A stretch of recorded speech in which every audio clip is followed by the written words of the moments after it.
நண்பர்கள் அனைவருக்கும் இனிய வணக்கம். இன்னைக்கு நம்ம வீடியோவில் முள்ளங்கி செடியிலேருந்து விதை எப்படி கலெக்ட் பண்ணுறது அப்படின்னு தாங்க பார்க்க போகிறோம். ஏற்கனவே நம்ம சேனலில் வெள்ளை முள்ளங்கி, சிவப்பு முள்ளங்கி இது எல்லாமே எப்படி வளர்க்குறதுன்னு அறுவடை வரைக்கும் வீடியோ கொடுத்துருக்கோம். அந்த வீடியோக்களோட லிங்க் கீழே டிஸ்கிரிப்ஷனில் இருக்கும். அந்த வீடியோவும் மறக்காமல் பார்த்து உங்களோட ஆதரவை தெரிவிங்க.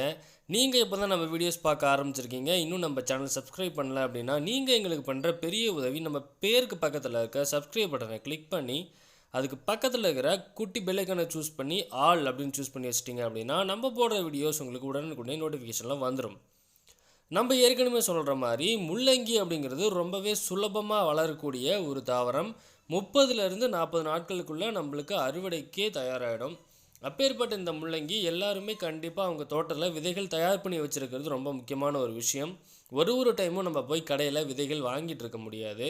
ஸோ நீங்கள் என்ன பண்ணுறீங்க அப்படின்னா, முள்ளங்கி விதைக்கக்குள்ளேயே ஒரு 2 செடியை மட்டும் இது மாதிரி விதைக்குன்னு விட்டு வச்சுருங்க. இப்போ நீங்கள் பார்க்குறது வந்து விதை இப்போ தான் மொக்கு வச்சுருக்கு முள்ளங்கி செடி. இது பார்த்திங்க அப்படின்னா கண்டிப்பாக 2 மாதத்துக்கு மேலே ஆகும். நீங்கள் அந்த செடியை அறுவடை பண்ணாமல் அப்படியே விட்டு வச்சிட்டிங்க அப்படின்னா ஃபஸ்ட்டு மொக்கு வந்து பூக்கள் பூக்கும், அதுக்கப்புறமா காய் வச்சு நம்மளுக்கு வந்து விதைகள் கிடைக்கும். அது எல்லாமே இந்த வீடியோவில் நம்ம கண்டிப்பாக பார்ப்போம்.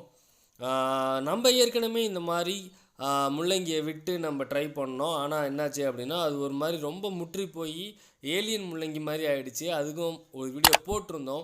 ஸோ அந்த லிங்க்கும் கீழே டிஸ்கிரிப்ஷனில் இருக்கும். நீங்கள் இப்போ தான் நம்ம சேனலுக்கு புதுசுனா அந்த வீடியோவும் பாருங்கள்.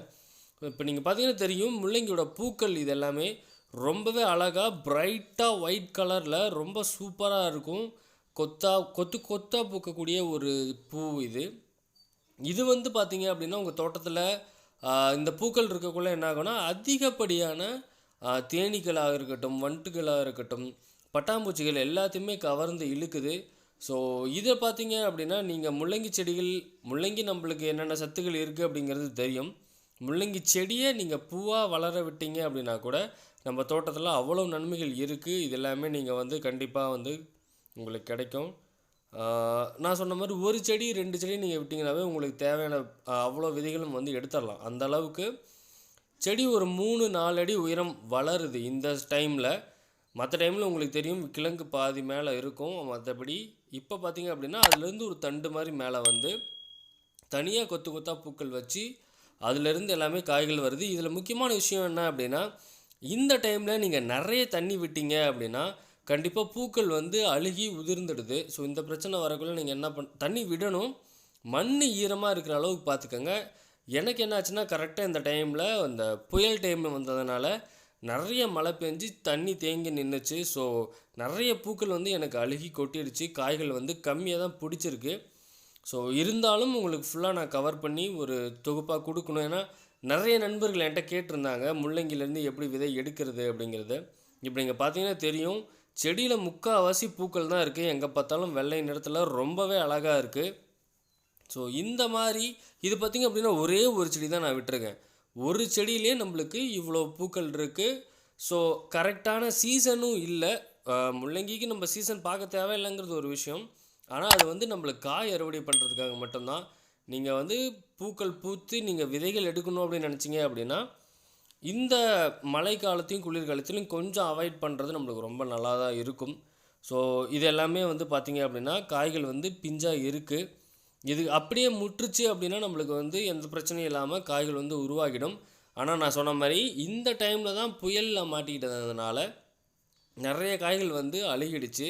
ஸோ நம்மளுக்கு கொஞ்சமான காய்கள் தான் கிடச்சிது. அதுலேயும் ஒரு சில ட்விஸ்ட்டுகள் வந்துச்சு நம்மளுக்கு. அது என்னங்கிறத நான் உங்களுக்கு கண்டிப்பாக லாஸ்ட்டில் சொல்கிறேன். ஸோ இந்த மாதிரி நீங்கள் எந்த வகையான முள்ளங்கி இருந்தாலும் சரி, இது பார்த்திங்க அப்படின்னா முள்ளங்கியோட காய் இப்படி தான் இருக்கும். மேலே கூர்மையாகவும் அடிப்பகுதியில் வந்து நம்மளுக்கு பருமனாக இருக்கு இல்லையா. ஸோ அந்த பருமனாக இருக்கிற இடத்துல தான் நம்மளுக்கு வந்து விதைகள் இருக்கும். ஒரு விதைப்பையில் பார்த்திங்க அப்படின்னா குறைஞ்சது 2லேருந்து 4 விதைகள் வரைக்குமே கூட நம்மளுக்கு கிடைக்கும். ஸோ நீங்கள் யோசிச்சு பாருங்களேன், இந்த கொத்து முழுக்க நம்மளுக்கு வந்து காய்களாக இருக்குது அப்படிங்கிற சமயத்தில் நம்மளுக்கு எவ்வளோ விதைகள் கிடைக்கும். இந்த கொத்துலேயே நீங்கள் பார்த்தீங்கன்னா 2 காய் தான் நின்றுருக்கு. மீதி எல்லாமே வந்து உதிர்ந்துருச்சு. அதுக்கு நான் சொன்ன மாதிரி காரணம்னு பார்த்தீங்க அப்படின்னா அந்த நிறையா தண்ணி விடுறது தான் ஒரு முக்கியமான காரணமாக இருக்கக்கூடும். ஸோ நான் சொன்ன மாதிரி செடி கஷ்டப்பட்டு காப்பாற்றிட்டு வந்தோம். ஆனால் ஒரு சில காரணத்தினால செடி வந்து நடுவில் உடஞ்சிருச்சு. ஸோ அதனால் இந்த விதையை வந்து நான் இப்போவே எடுக்கிறேன். உள்ளே பார்த்தீங்க அப்படின்னா தெரியும். ஆனால் இதை நீங்கள் காய விட்டீங்க அப்படின்னா விதை சிவப்பு நிறத்தில் மாறி ரொம்பவே அழகாக இருக்கும். நல்ல முளைப்பு திறனோடையும் இருக்கும். ஸோ இந்த வீடியோ உங்களுக்கு பிடிச்சிருக்குன்னு நினைக்கிறேன்.